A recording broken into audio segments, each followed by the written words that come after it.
Hey there, ghosts and ghouls, Warlock Boo here, and have you ever had one of those jobs that is a little unbelievable? Maybe something happens at your job, say a weird customer, or a cop chase down, or something like that, and no one really believes it. No one really says, oh, that could never happen, or maybe it's a little weird, or you work at a haunted hotel or something. Well, I have a story you should easily be able to connect with it.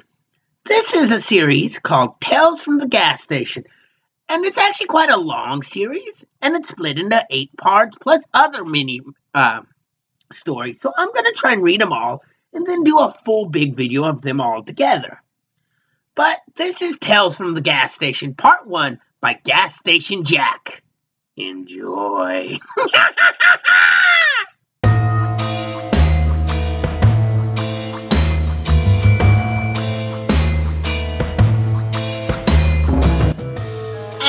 Of our town, there's a shitty gas station that's open 24 hours a day, 7 days a week. If you were to go inside, you'd see row after row of off-brand chips, cookies, potted meats, and ramen. Expiration date suspiciously missing from canned goods, like they were filed off years ago in some misguided attempt to control inventory turnover. A faded wet floor sign from way back covers a crack in the foundation by the cooler that has since turned into a pothole. Pothole, a collection point for sticky spill-off, has become a miniature tar pit, collecting countless insect corpses and the occasional small rodent. Nobody ever complains about the aesthetic. By some providence bordering on supernatural, the health inspector has repeatedly signed off on the businesses, always kindly ignoring both the faint smell of some kind of mysterious chemical cocktail that is the defining characteristic of the establishment, and the family of mutated raccoons that lives in the crawl space behind the grease trap. You'd think they're mutated anyway. At the very least, they must be inbred to the point of mental retardation. The alpha, a muscular 3-foot-tall son of a bitch named Rocco, has been spotted multiple times chewing on people's tires, and has been run over at least twice, but keeps coming back. The lingering smell of a sweet combination of honeysuckles, ammonia, and vomit, and who knows what else occurs, has never been positively identified. But the prevalent theory is that it's coming from the cracks in the foundation, wafering up from underground. It's strongest right after the rain, a pungent to the point of tear-inducing. You get too close to the storm drains, where even Rocco and his clan refuse to tread. If you were to go inside, you might also see a bathroom cowboy. He exists as sort of an urban legend, even though he has never been officially confirmed to exist. We have several security camera recordings of a man fitting his description entering the building, heading into the bathroom, and leaving. What makes him legendary are the things people claim to see him doing in the bathroom. The stories run from gamut from pretty weird to impossibly bizarre, like the guy last week who went to pee but changed his mind when he saw a man dressed as a cowboy handing out balloon animals, or the next day when another customer stepped into the bathroom to see a man wearing nothing but a cowboy hat, boxers, and boots with spurs, sitting at an old-fashioned stone sharpening wheel, literally grinding an axe. When he walked in, the bathroom cowboy stopped what he was doing, looked up with a smile, and tipped his hat and said, "Come on, man, come on with it." By the time he could find an employee to follow him back to the bathroom, the cowboy had vanished, bench grinder and all. The cowboy that may or may not haunt the gas station bathroom appears to follow a code of rules. He only appears when you're alone, never hurts anyone, and he's always polite. The prevalent opinion about him is that, honestly, it doesn't seem that bad, especially when compared to some of the other things that are going on in this place. If you go inside, you might instantly get a toothache. It's a strange, common phenomenon that nobody really understands. It's go away on its own in a couple of hours. If you do go inside, you will almost definitely see me sitting behind the counter because I am the only full-time employee. And I'm almost always there. You may catch me reading a book because, for some reason, the internet doesn't work way out here, and cell phone services dicey on good days and non-existent on most.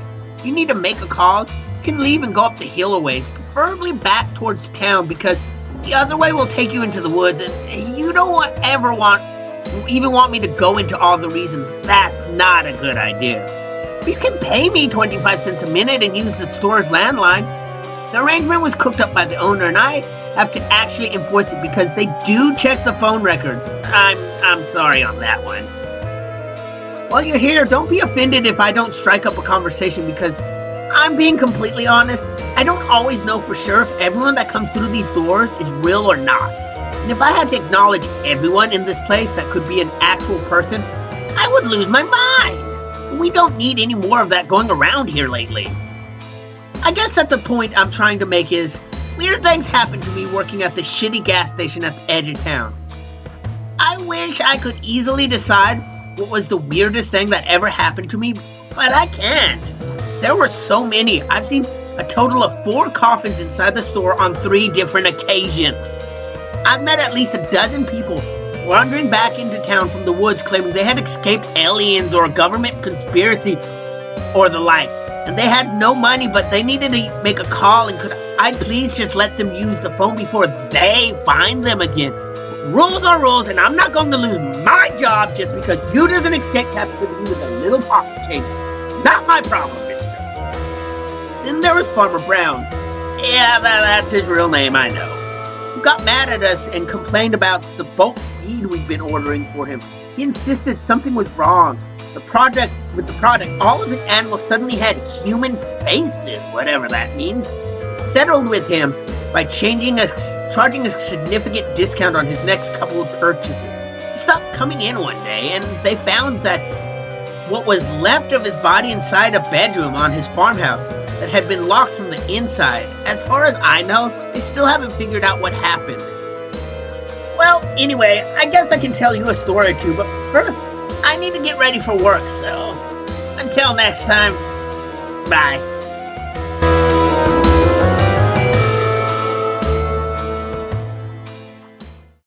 So, my bullies, that is quite an interesting gas station. It must be a murderous place to work. But what do you think the stories he's gonna tell us? Oh, I can't wait to narrate the next ones, and the next ones, and the next ones, and the next couple dozen ones. There's a lot of these I'm gonna be narrating. Now, not every week, of course. Maybe every other week, or maybe every Thursday. Something like that. Give us a little fun connectaroo. Yeah! But, well, if you like this, hit that like button and subscribe. As I said, I'm gonna keep going on this series, and every Sunday, I do at least reviews, where I review cartoons, webcomics, movies, video games, anything I feel like reviewing. And I may do a top 10 or 2. But until then, this has been Warlock Boo, hoping to be spoken y'all later. Bye.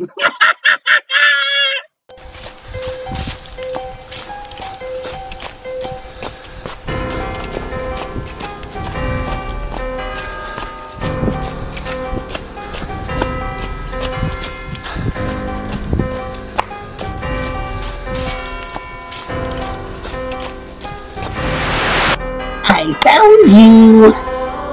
No! No!